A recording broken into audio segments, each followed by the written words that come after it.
Hello and welcome back to Walk the Cinema podcast. Today we are joined by an American Werewolf in New Jersey, and we're going to be talking about Personal Shopper. So yeah, we're joined by someone that's been on the podcast before, and this time he picked the movie, so I'll let him explain. Well, first of all, thanks for having me on. I always appreciate it, and I like connecting with you guys. And I haven't seen you since you were on my show for Gerald's game. But it's good to have you back, or to be with you guys this way. We were just looking for a movie to connect on, and I had, like many people, made fun of Kristen Stewart for the Twilight movies. I wasn't a fan, but then I realized I was an uninformed fan because I hadn't seen them. And so then I watched two of them, and then I became an informed fan to criticize because, yeah, they're actually that awful.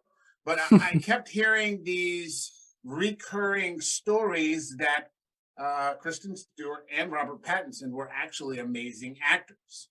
And I found that to be true when I accidentally stumbled on an action horror movie that she was in that barely survived the COVID cut in 2020 called Underwater. And so I had also heard rumors about this amazing thriller, that she was in called Personal Shopper. And then one time I actually happened to see it, and I was just completely blown away. And I've been wanting the opportunity to discuss it. So when I had the opportunity to select the film, I just kind of threw that out there, and you guys immediately were like, "Yeah, Personal Shopper works fine. Yeah. That'll be great." And I was like, "Okay, that's cool," because now it gives me an opportunity to watch it again. You guys said you had it on Blu-ray Criterion. Yeah. I have it on DVD Criterion. So yeah, it's what's not to like. Yeah, I was glad you picked it because I'd seen it before, and honestly, I did hate it because I watched it as a horror movie, Mm. and that's the wrong way of watching it. I will admit that now, but I did want to watch it again. We did buy the Blu-ray, so yeah, I was very excited that you picked that one because just an opportunity to rewatch it, and I Yeah, liked it a lot more. yeah, I didn't. I honestly didn't know what to expect, other than it was supposed to be a suspense thriller, a paranormal film with Kristen Stewart. And so I had sort of come in with an open mind, and I figured it wasn't just going to be a straight up horror film. And I think, like we were talking about before we went on air, it's almost an art film. This experimental kind of thing that they're doing, where it's tinged with the paranormal, but like all of the best paranormal stories or horror movies or sci-fi, there's a very human story in its foundation. And so you have that fantastic story, and then you add some paranormal things on top of it, and yeah, you've got a winner. You've got Criterion Collection. Yeah, I definitely was thinking that this was a movie that was wholly unique in and of Hmm. itself because even though it does have elements of different types of movies, like you said, the paranormal aspect and the psychological thriller, I found myself struggling to think of anything that this compared to, and you know, it definitely was a new experience watching this movie. Yeah, it does stand out in that way, and it's really pretty, and I think it starts really strong. It pulls a lot of tonal shifts, which I it's the problem is not the tonal shifts, but I do think that sometimes it's undecisive in what it's trying to be. Would be my main criticism. I Okay. don't know if it wants to go for a thriller or a horror movie, and sometimes it's just in the middle. And I would have appreciated if it was more committed to either side. But I did enjoy it a lot more this time, and I mean, everyone praises Kristen Stewart more than the movie itself sometimes, and she was fine, but I like the movie more than I like her. I think she has an ability to, and I think we saw this in light of what happened with Twilight, and that she sort of retreated from all that blockbustery kind of stuff. Um, she has this thing that she can turn on, and maybe she's not turning it on, maybe that's just who she is, where she can just be extremely open and vulnerable. And Hmm. you can sense that in this character, Maureen, Hmm. that she plays. And I was drawn. This was the second time I had seen it. Um, and I had bought the DVD copy because we were doing the screening for this, so I was happy to do that. And it was a treat to watch just how good she is. It's beautifully shot, like you said. It's right there in Paris. Paris is like one of the most beautiful cities on earth. I love it. Yeah, I mean, it's just, the cinematography is fantastic. Whether you're in these sort of dusky scenes where she's, riding the moped through the streets of Paris, or whether she's in the big empty house that's full of shadows, it's not an American setting. And you can tell it's not directed by an American director. It's not an American production at all. Like, there's no American people involved in it except some actors. Everyone else is European. Yeah, it doesn't have any of that kind of, I hate to say it because Americans can make great films, but that sort of ham-fisted, bare knuckle, kind of thing. I don't think that, I don't know that too many American directors would, unless it would be directing at the highest levels, the very best directors would be able to handle something like this and balance it, like you said, where it doesn't fit into one category. It kind of moves back and forth, which, I could see that being frustrating. But I thought it was great. I think it's mostly frustrating for me because I like the beginning so much more, where it is just a beautifully shot movie about her connection to her dead brother. I like that a lot more than the actual spirits or the murder part of this movie. Yeah, I don't know. I've thought about it a little bit more, and like after I watched it, right after we watched it, I was kind of on the fence about it, but the more I've thought about it, the more I kind of like it more. I'm just trying to think of an example that I can share with people. Okay. I don't have an example for you. I will say I want to go back to your point about Kristen Stewart. And I saw all of the Twilight movies when they came out. So it was right at the right time. Glutton for punishment, huh? Okay. Yeah. Well, they came out when I was, a teenager. At that age, yeah. Okay. Yeah. Okay. So it was the perfect timing. It's perfect timing. Yeah, but I do recognize that they're very bad and they're hilarious to watch, I think, going back to them. But I'd say that Kristen Stewart's acting in this, she's kind of playing a very similar character in the sense that both Bella from Twilight and Maureen from this are kind of awkward and unsure of themselves a little bit. Like in Maureen had stated when she was talking to the person on the phone, the unknown number, that she admitted that she wanted to be someone else. And I feel like that's kind of similar, at least in like portraying emotions as like an unsure teenage girl that's trying to figure herself out too. So, but I think that she definitely, you can see an elevation in this movie in terms of her portrayal of that kind of same unsure footing emotion. When I think of her at this point, I think of Spencer because I think that's just so good. And I think she's incredible in that. You should. Okay. Yeah, it's on Hulu. She does an excellent job at and I think she does a much better job than she does in Personal Shopper. Not that she's bad, I do think she's good, but she stands out so much in Spencer that this just kind of, she doesn't carry it as much. And then with the tonal shifts, it kind of lets me down at points. And I do think the texting element is not my favorite in movies overall, not just to put it on this movie, but a lot of straight horror movies do use the texting element, and I just don't love that. I haven't seen that much this was, for me, it was unique. I haven't seen films that have that much texting as part of the dialogue. I mean, for quite a while, there's this portion of the film, maybe the second act of the film when the texting starts, that sort of takes over for the dialogue. And like, so she has to carry that in her face. Right. Yeah. And I thought she did a really good job. She starts out the movie on the back foot, and what I got out of the texting and getting to the second act is just how lonely she is. she's in there by herself. Her brother has just died. The brother's girlfriend is trying to sell the house, or she's trying to sell the house. She doesn't really have any friends per se, that are separate from this tragedy. So, because everybody sort of has retreated into their space, but they're only sort of gathering for these things about her brother, Yeah. and It kind of seemed like she was only in Paris because of her brother, and then when he's gone, she's still there trying to connect with his ghost, and this passing chance that she can. Yeah, that's a really good point, though, that it showcases her loneliness. I didn't think of it that way for the the use of texting.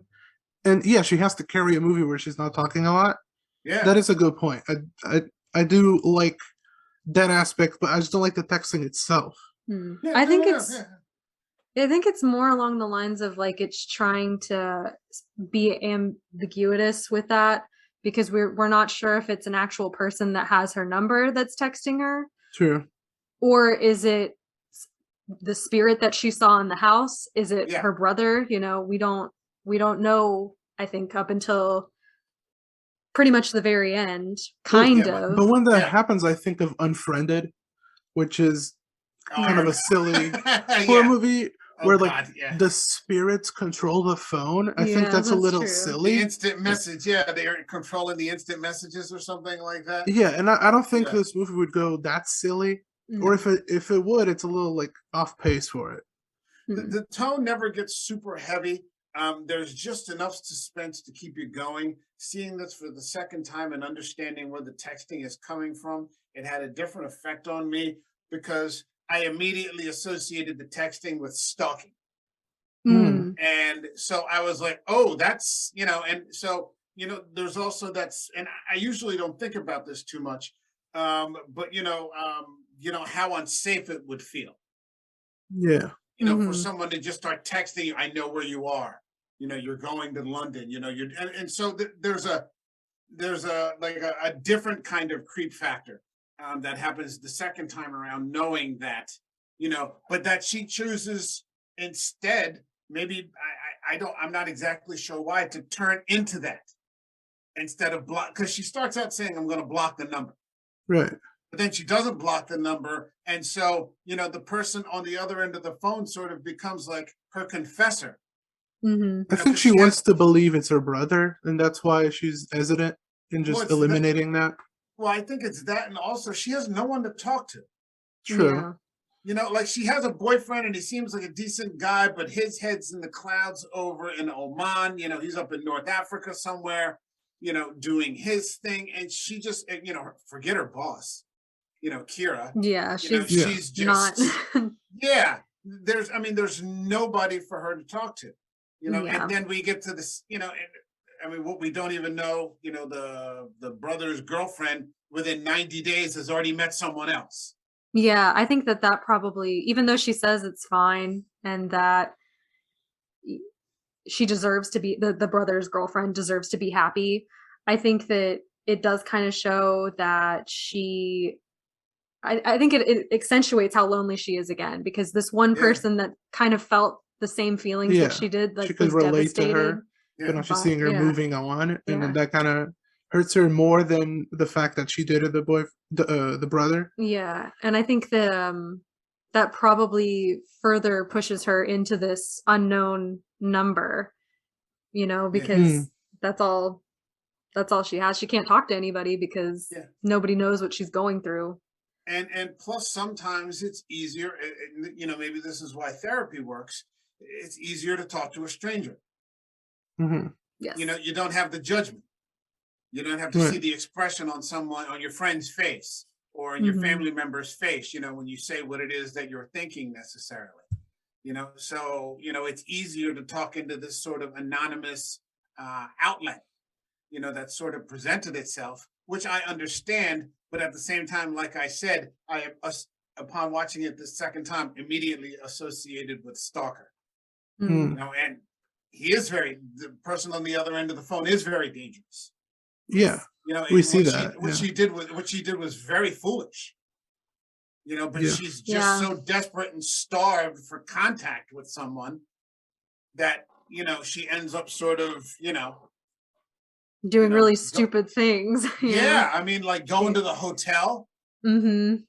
I think and it's definitely one of those things where the intrusive thoughts, like, oh, what if I did this? But then this person is kind of giving her permission to do those things, like try on Kira's clothes or, yeah, Not be yourself.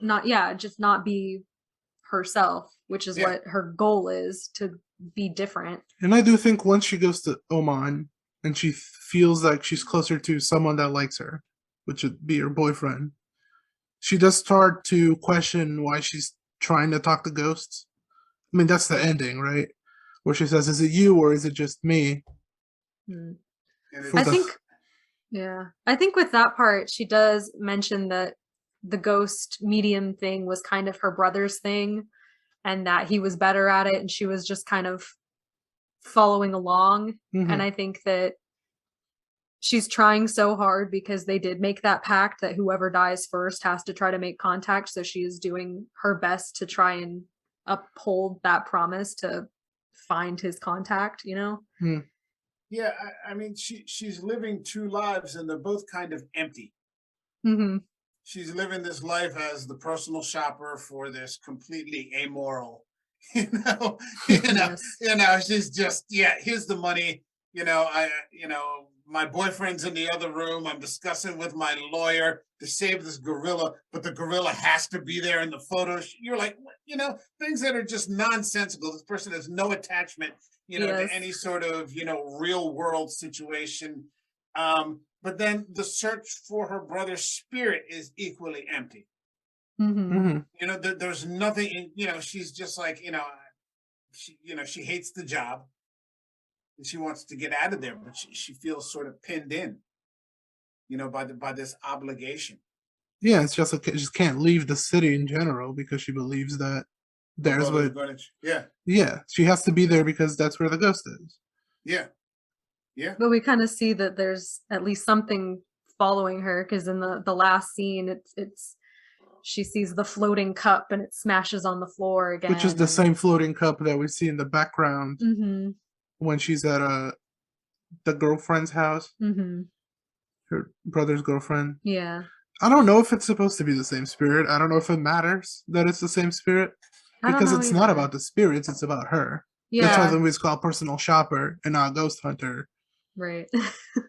I think this movie does kind of tread the middle line where it could be something that she's kind of making up in her head, or it's like an outwardly thing that's going on with her versus something that's actually physically happening, like an actual ghost is there smashing things and stuff. I felt like it was very middle ground, I guess, because you obviously hear the thuds when she's asking questions, but then when she's asking, or is it just me, it also answers back in like a affirmative type way. I guess it's a yes because it's a single thump. Or yeah. We don't get the rules. Yeah, my interpretation is that it is her. Like she needs to like clean her act up. It's you. I mean, is it your brother saying I think it's I'm your brother. Yeah, I'm saying it's you. Because I mean, throughout this movie, I mean, she's done some really dumb things. Yes. She's placed her life in jeopardy. Just to, and I get it, that human, need just to feel something. But I mean, she could have really easily been killed here. Yeah, and she could have been. I immediately thought when we were watching this that she was going to be framed for the murder. She almost was. And yeah, she almost was, because this person that was texting her like did all of his steps kind of right, where he got her into the hotel, he got her at the scene. Right, completely tricked her because he saw she was vulnerable. Yeah, and then when she talks to the police, she leaves details out, doesn't completely answer questions. It's and they think it's for any of the text messages. Yes. And they think it's for the necklace or something else. I think it's the Cartier jewelry. Yeah, the Cartier whatever that she keeps. Yeah, that she doesn't remember keeping. I mean, it's very suspicious. So yeah, she gets set up perfectly to be framed. Ends up not working out. But I don't think that matters to the ending. No, but I think it should be a wake up call for her Hmm. Yeah. in terms of her behavior, I guess. Yeah. And I guess Yeah, maybe the like- ending is like the ghost, potentially her brother, being like, "Wake up! This like take Yeah. your life into your hands." Yeah, like I'm gone. You need to, I've been gone for 3 months now. You need to pick up with your life here. And I felt, I don't know if we're rushing it, but I felt that it ended on an optimistic note. Hmm. I felt that the film ended on, I didn't think it was ambiguous. I think she was in Oman.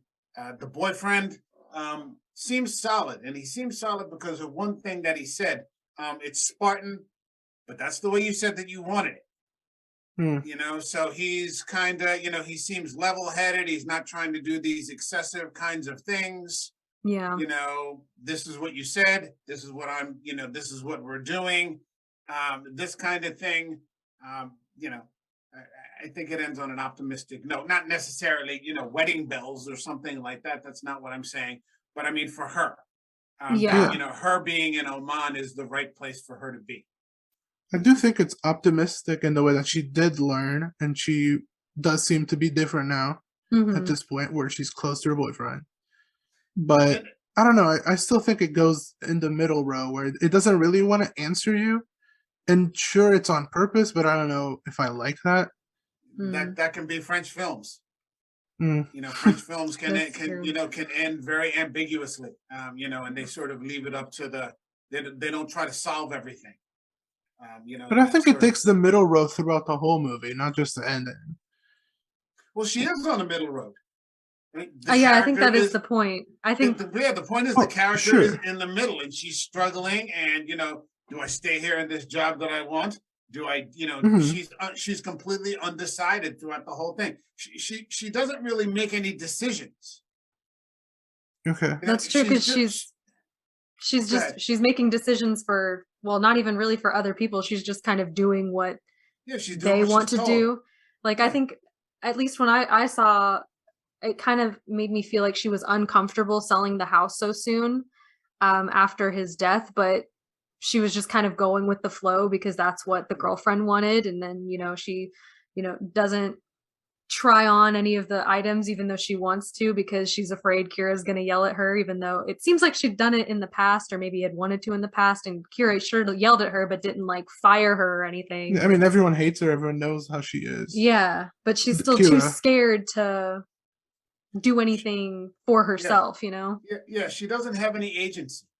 Yes, that's she a good doesn't have way to any put it. agency. She doesn't really make any decisions. She kind of she's just kind of like a leaf blowing in the wind. Whatever direction the wind is blowing, that's the way she's going. So much so that if a stranger starts talking to her on the phone, yeah, she's just kind of like, okay. She just kind of, okay, yeah, let's keep on talking, that kind of thing. She's never really a person who makes any decisions until she decides to come to Oman.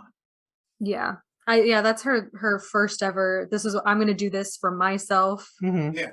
And it's kind of you see her by herself a lot in this film, when she's on the train, when she's riding her moped, when she's picking up stuff. But I feel like this was the first time that she was by herself on this trip because she wanted to be, like, this is what she wanted to do. I can't imagine being by myself in Paris. That city's, you like it, but I think it's a mess. I've been there, and I think it's a beautiful mess. Oh, really? I went there, and I used to teach at a French school in Asia. So they have French, because French people are everywhere. They're just fucking everywhere. And so they set up schools, in any place that they have an embassy, they have a government school that teaches the French curriculum. And I taught English there for a year. So this was in South Asia somewhere. And when I went to Paris, I just contacted all the people that I knew. I'm going to be there. So they were there to take me around, and that kind of thing. And plus, there were some things I wanted to see on my own. But when I would come home from other locations, I would have like these 6-hour layovers at De Gaulle. And I would take the train into Gare du Nord and just have breakfast in the city and walk around for a couple of hours and then hop back the train back into CDG. And yeah, it's great. I love it. But Yeah. I think we can agree that the airport has a very annoying jingle that goes off every 5 minutes. I don't remember that. I would just hang out in the lounge. I would just hang out in Yeah. the lounge and kind of It get does away have from a it. I think you can hear it everywhere. We've been in the Paris airport a lot, just as connection flights, yeah. and God, I hate that jingle. Well, the next time, if you have like a 6-hour layover, take the train in. And right Mhm. outside the train station, there are these really cool cafes and restaurants. Because I would have it from like 6 in the morning to 12 noon. That would be my layover. And so I would just, take the train into the city and go right across the street from the train station and have breakfast. And, I could walk around for a couple hours, and that would probably get rid of the jingle. So, Yeah. All I ate in Paris was pizza in the rain because that's all that was open during COVID. Yeah, he had to go during COVID, so probably wasn't the oh, best Oh yeah, yeah, best yeah. time. I used to hear all these horror stories that like Parisians were rude and everything like that, but I found everyone to be really great. I know like this much French, and it was funny because every time I would try to say something in French, they would automatically respond to me in English. So I thought that was kind of cool. Yes. Actually, like I'm trying. So all right, you're not going to make it difficult for me.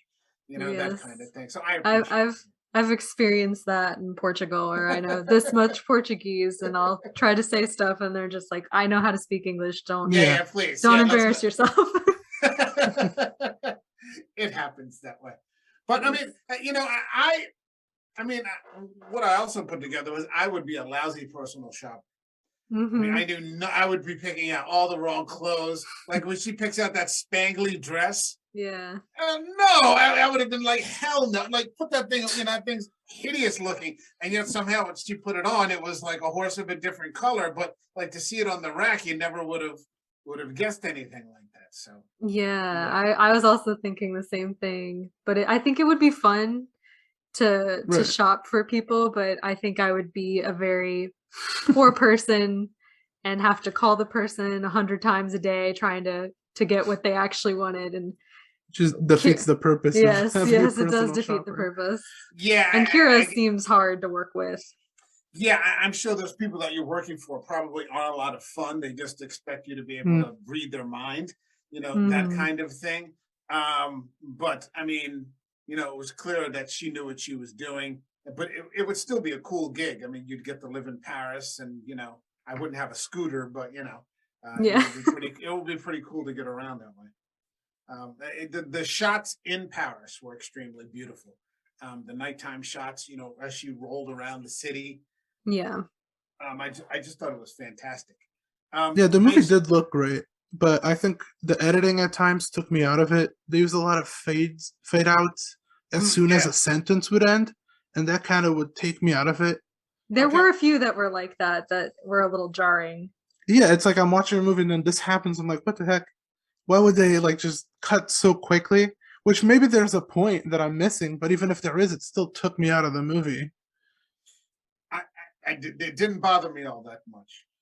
She did another film with the same director, and like based on the strength of this movie, I've ended up ordering it, and it's with her and Juliette Binoche. Hold on, I'm looking it up now if I can find it. The Clouds of Sils Maria, directed by the same guy, and I think that's a Criterion also. In which she won like the French equivalent for the Oscar. So I'm going to give that a shot. So Yeah, Yeah, I that think sounds we'll interesting. probably do that because I feel like even talking this movie out with you has made me enjoy it a little bit more. Yeah, I was gonna say that when we got to our rating. Yeah. I did give it a 6 out of 10. But after talking about the movie and hearing different opinions, I do like it more, and I do think I did miss parts of it hmm that I could have enjoyed more. But there's always a third time. We still have the Blu-ray. Yeah, this was my first time watching it, so I was about Oh, where you really? are. Yes, Okay. Okay. this is about a 6 out of 10 for me, and I think watching it again, knowing what I know, like knowing the ending and like where the texts are coming from, kind of just the overall tone of it, I think watching it again, I'll probably see more things that I missed and enjoy it a little bit more. Definitely. I remember watching it the first time and I was like, oh, Okay, yeah, not understanding. So it was a Yeah. different understanding that I had in terms of the texting. Because otherwise, the Mhm. movie's pretty straightforward Yeah. in a sense. In a sense. But then, this time understanding it, I did see it through a different lens, and I was like, wow, this is really dangerous what she's doing. Mhm. And this kind of thing. But yeah, I mean, I just, I didn't consider it a fault that she was a character. She was just a flawed character, Yeah. and almost like an unreliable, what you would consider like we would say in English as an unreliable narrator. Mhm. I Um, didn't have a problem with her character being the middle role. I had a problem with the directing not picking a side to lean on, so he just kept switching a lot. Because I really like the beginning as a thriller where she's trying to connect to her brother, and then when it switches, I just don't like it as much tonally. I do get it now that it is the lonely aspect that we see, and it is her evolution. But just watching it, it is a little jarring it at doesn't, points. yeah, it doesn't always meet expectations of what your Yeah, expectation is. But like for me, like I said, the very best horror movies or paranormal movies are the ones that aren't rooted paranormal, in the paranormal. They're rooted in like say you take Carrie, for example. You know what Brian De Palma's Carrie. yes, Like Mhm. like that movie's just about a bullied kid yeah, with a Yeah. crazy mother and this yeah, one group of people who take there's one person in the whole world extends an olive branch to her. Like, I'm gonna let my boyfriend take you to the prom, hmm, because we've all been a piece of shit to you for like our whole lives. Yeah. And so just for one moment, everybody sees Carrie White as actually a person sure, before the cruelest people just yank it away from her and pull the rug out from her and say, you don't get to win. That hmm, has nothing Yeah. to do with the paranormal. right. That's and that's what I've seen makes the best kind of horror movies. When you add the horror on top of that, Hmm. then yeah, there are At the some same movies. time, Brian De Right. Palma's Carrie is really good. Yeah, I that's what I love mean. The Brian. Palmer's Carrie. Yeah. Yeah, I love it. But there's other remakes. There's the made for TV one Oh. with the girl from May, and there's just a newer one with Chloe Grace Moretz, and those suck, even though it's still the same story. Yeah. So it's Yeah. the Well, directing here that I'm pointing direct. fingers at. Yeah, and you could also. Well, I mean, I don't know too much about Chloe Grace Moretz. She's in this other movie I was just talking about, Clouds of whatever. Hmm. But Yeah. it's tough to beat Sissy Spacek. Well, I also That's think true. that Chloe Grace Moretz doesn't look like she'd be bullied, and that's the major problem because it's Yeah. Carrie White, and she doesn't look like she'd be Carrie White. Hmm. Okay. So it's the actors, it's the directing. There's a lot of problems that could happen, but I think in this one it is the director for me that could lean more to a certain genre. I don't know. Maybe I'm just expecting too much out of this movie, and that's why I didn't enjoy it as much. But I still give it a positive rating. I tell you what, after the show, 6 months, 9 months down the road, give it another viewing. Definitely, I do want to watch After it this again. Yeah. conversation, yeah, I Yeah, 9 months definitely or want to so watch it. down the road, pop it in again once it's raining one day or something like that, and you're just laying on the couch. Pop it in and see what you think, and then let yeah, me know. definitely. I will watch it again for All sure. right. This made me want to watch it again. Yeah, definitely. We just watched it, and I want to watch it again because of this great conversation. Very cool. Very cool. So, unless anyone has anything else to add, I think I'll wrap that up Okay. here, and we'll see you next time. And you can find us at An American Werewolf in New Jersey's YouTube channel or any other platform because we're going to be there to talk about the Evil Dead. Yeah, that's right. In about a little bit, we'll be swapping the roles here, and I'll be hosting the first part of the Evil Dead double feature. Lord help us.